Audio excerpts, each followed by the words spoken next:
Well, as we all know, the gun debate in the United States is a big one, very controversial one, and it's amazing to watch what is and is not happening.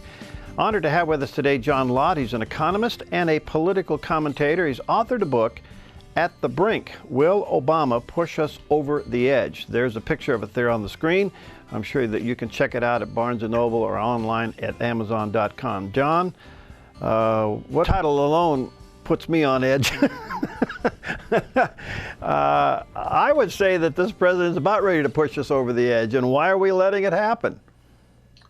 Well, it depends on the topic. I think there's some places where we're already at the brink, and there are other places where we're pretty close to it. The book looks at a wide range of issues, from his impact on the quality of health care that people receive, to what's happened to the economy, to people's ability to continue to go and defend themselves with guns.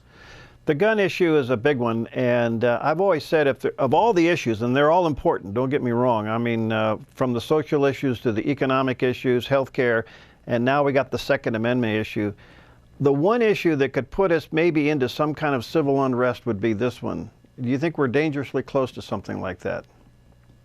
Well, I mean, I suppose all of them have some risk of getting people very upset, but when you come to preventing people from being able to protect themselves and their families, I can see that that could cause quite a bit of anguish on the part of people. And I think Obama's going to leave his mark on that question. It's not just in terms of what he's trying to do federally, but I think at the state level, I've never seen a president who's gotten as involved in passage of state laws as Obama has.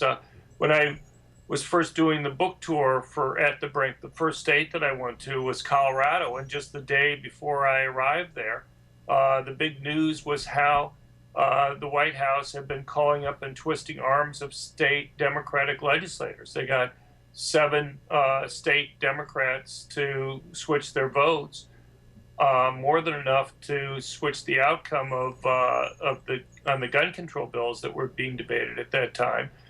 Vice President Biden had called up just the day before I got into the state, telling Democrats that if they voted the right way, the president would help them in their campaigns next year. And if they voted the wrong way, the White House was going to help recruit Democrats to run against them in state House primaries. So, I mean, and the big thing that they were concerned about was the passage of a law that would impose a tax on the sale and transfer of guns. That was a top priority for the White House. And, it's fine for them to feel strongly about these things. I just have never heard of a White House getting involved in state House races. I mean, it's one thing to get involved in Senate or congressional races, but state House primaries in Colorado, that just shows a level of involvement that I've never seen happen before. But it's more than just the state laws also. I mean, the Obama administration, they're putting in judges, not just Supreme Court judges, but others and they've appointed over more than half the federal judges right now. And a very large number of them are well known for having very strong views that people don't have the right to self-defense. The 2 Supreme Court Justices, Kagan and Sotomayor, are both on record saying that they don't believe that there's an individual right to self-defense, let alone a right for people to own guns to use in self-defense. Wow, there's much in your statement there. Let me come back to, do you think the president recognizes he probably is not going to get any gun control out federally, so he's lobbying at the state level? Well, I think they feel that it's most likely that something will pass at the state level, and they've passed very strict rules in Colorado and Connecticut and New York and Maryland, and other states are considered. California is very likely to pass very stringent gun control laws. Other states that the Democrats control both the legislature and the governorship, Oregon and Minnesota, are considering bills too. But it's basically the states where the Democrats control everything that are making the changes right now.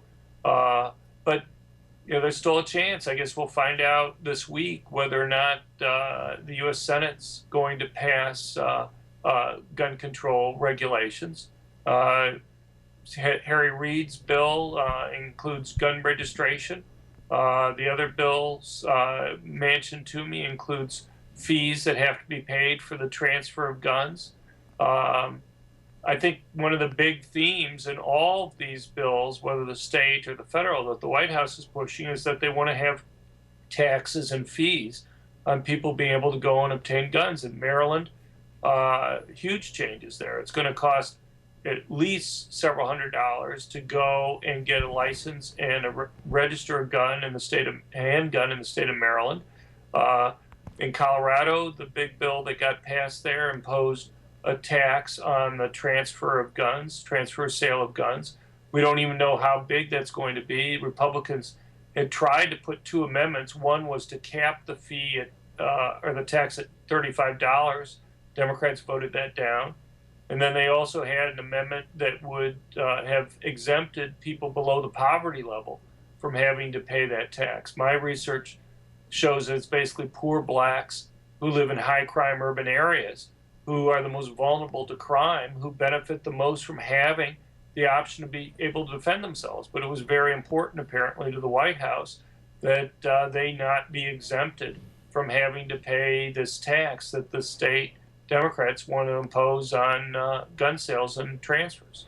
You recently published an article, Fact versus Fiction, on the background checks. Where do you think this argument's going?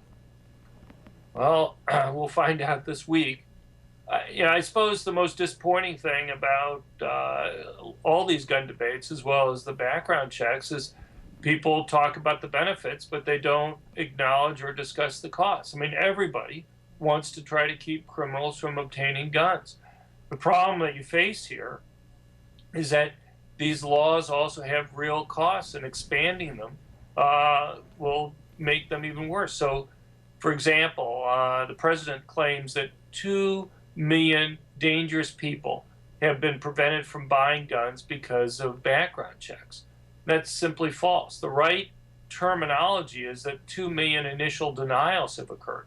But there's a huge difference between initial denials and stopping dangerous people from obtaining guns. So I guess a simple analogy would be the late Senator Ted Kennedy. Maybe people remember 5 times he was on the no-fly list. 5 times he was initially denied being able to go and buy a gun. Fly on an airplane. He later flew. But I assume the president wouldn't go and say 5 times we stopped a terrorist from flying. And yet that's the way they count the cases for guns. And virtually all of those initial denials for gun purchases are false positive, just like the mistakes in Ted Kennedy's case. You have somebody that has a similar sounding name to you.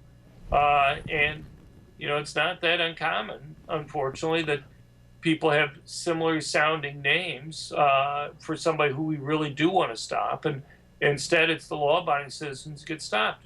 Here's the issue. Obviously, for the vast majority of those who are stopped, it's just an inconvenience. They'll survive, be inconvenient, but not more than that. But the problem is that when you're talking about such a large group of people, there's going to be a significant number of them who need, if small, who need to get a gun quickly for self-defense.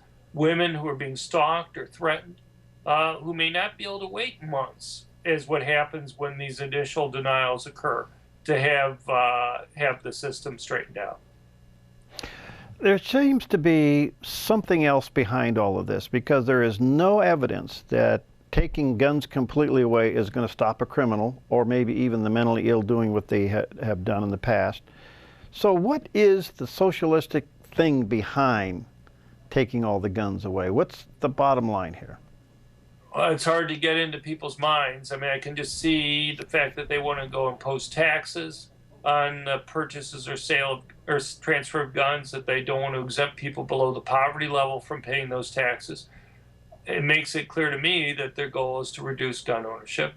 I suppose, part of it is that you'll make people more dependent upon the government, less independent, if they are unable to go and defend themselves. The interesting thing is to look at surveys of police officers. A major survey of 15,000 police just came out last week from Police One, and that showed that police greatly value law-abiding citizens being able to own guns, that they think that that's an important crime-fighting tool, and that they know that they can't, even though I believe police are the single most important factor for reducing crime that my research shows, I think the police themselves understand that they virtually always arrive on the crime scene after the crime's occurred, and that raises questions about what people should do when they're having to confront a criminal by themselves. And simply telling them to behave passively is not very good advice.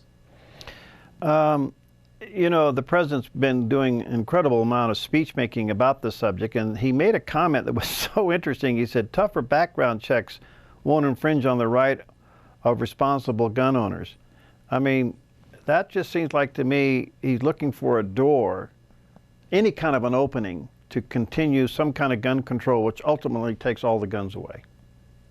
Well, I mean, the Senate bill that Harry Reid introduced and that the White House strongly supports has gun registration in it.